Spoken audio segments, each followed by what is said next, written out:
My name is Tom Waggener with Small Batch Cyclery in Simpsonville, Kentucky. We're located at 141 Buck Creek Road. You can find us on the web at smallbatchcyclery.com, and number to this shop is 502-220-4136. We're going to have two locations. Second location opening very soon in Frankfort, Kentucky at 811 Louisville Road. The other business is 6th and Main Coffee House, which I've co-owned with my brother for 10 years now. Small downtown cafe in Shelbyville, Kentucky. I'm originally from Columbia, Kentucky, which is south central Kentucky, population of about 4,000 people. Lived most of my life there and found my way back to Shelbyville after a 3-year stint teaching English in Japan. And that's when my brother and another business partner and we opened the coffee shop, and shortly thereafter I opened Main Street Bikes. When I first moved back to Kentucky and we were in Shelbyville, my brother and John and I were constantly remarking on how we needed good coffee in downtown Shelbyville. And it just made sense that we should open a coffee shop. I think that's an idea that 1 in every 3 Americans has at some point in their life. Let's open a coffee shop. Then embarking on it and actually doing it is a whole different thing.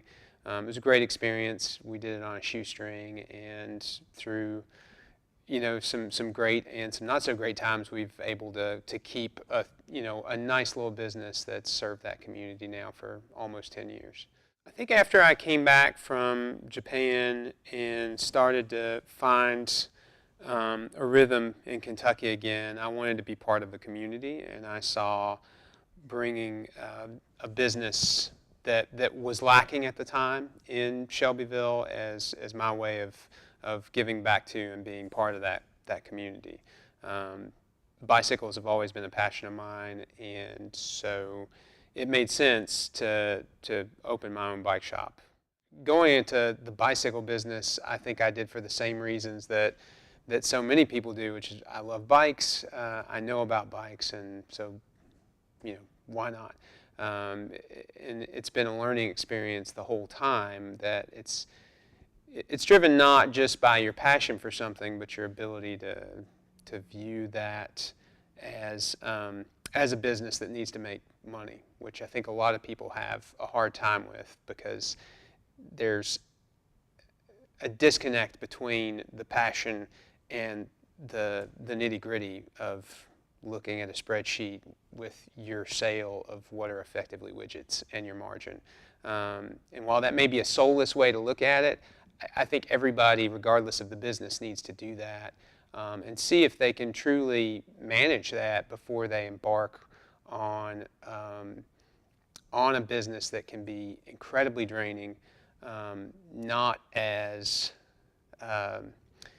rewarding as they had expected at times, and to go through periods where your passion is really more of a burden for you. I think every small business owner has gone through that, but the ability to deal with it, to grow from that, and to spring back and regain that passion is what sets apart people who are going to be successful in business and people who are not. The first area that I addressed in getting started with the bike shop was actually not my idea, but several people recommended that I get a strong business plan. Well, and actually I had to get a loan from the bank. But I was fortunate to have someone within the community who was very willing and wanted to help with that business plan. And Dee really did my business plan for me. I found a lot of the key points, but it was a really strong business plan that allowed me to see where and how money was going to actually get made. And since that time, I've come to realize that so many small businesses clearly don't have a business plan or didn't have a good business plan. And I think that that's the first step of seeing and looking at your potential business and the reality of whether or not it has the potential to be successful. The first few years of the bike shop were probably less challenging than I'd say years 3 to 5. The first few years, my wife and I lived in an apartment, and we didn't have children, and so it was really easy to live very lean. And the expectations of what the business produced were a lot lower for me, and I think for my wife as well. But as as the business grew, but the paychecks didn't necessarily. It became to be. It did get a little bit more frustrating, just because it was clear that I was more heavily invested in this for the long term, and yet the growth wasn't there. So trying to constantly stay on track and think about ways to grow the business so that it will benefit me and my family it's a constant struggle. But you make those improvements, and some of them work and some of them don't, and you just have to soldier on. So I haven't quit yet. So so yeah, we'll see how it goes. I guess first and foremost, learning that your friends who share that same passion are not going to be your best customers. I think everybody starting a bike shop or probably ski shop or whatever thinks, I have this group of people that share the same love and they spend so much money on it, they're going to be right there supporting me, and you sort of build your market and your business plan off of that to begin with. And I highly advise anybody embarking on a new business venture where they're part of a core group that shares that passion with them to discount that core group completely. That seems a little cynical, but I think it's going to lead to a healthier business, because the reality is, especially in the bicycle industry, that most of the people buying from and supporting bicycle shops are not the most avid customers. I guess another big challenge I've had is that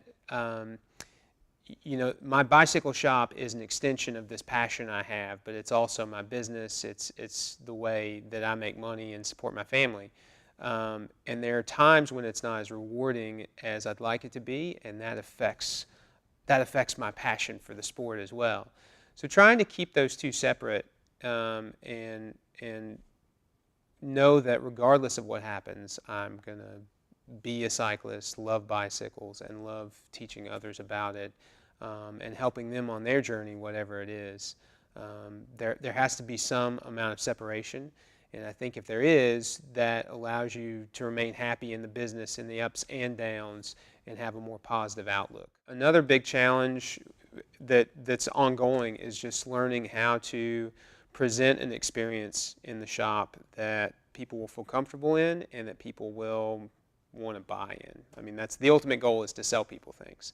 And I don't like to start my day thinking, okay, I'm a salesperson and I'm going to make X number of closes. But the reality is, you have to design your store and yourself and everything in a way that will present itself to someone to buy. And a struggle I had with Main Street for 7 years was the space and what I wanted to sell in there. Regardless of what I did, the space was not conducive to serve more than a couple people at a time. But also, I had a tendency to be very cluttered, very compacted, and what I'm trying to apply to the new business is a less is more ideal, and present things that are more easy to browse and to travel through and experience. The tendency to bring in the inventory that speaks to me first and foremost, and not necessarily to my key customers.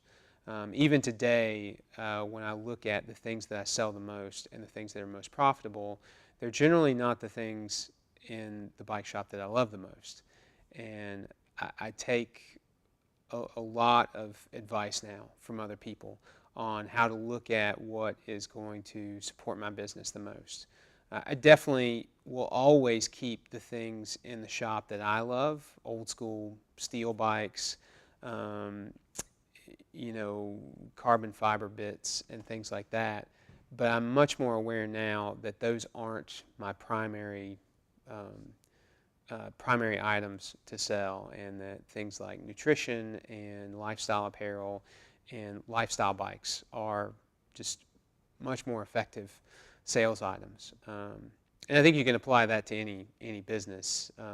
You may be a baker who loves gluten-free bread, but the reality is most people in our society are not living gluten-free and love gluten. So you've got to have a selection that's going to serve everybody, and you should have a percentage that leans itself more to your primary customer.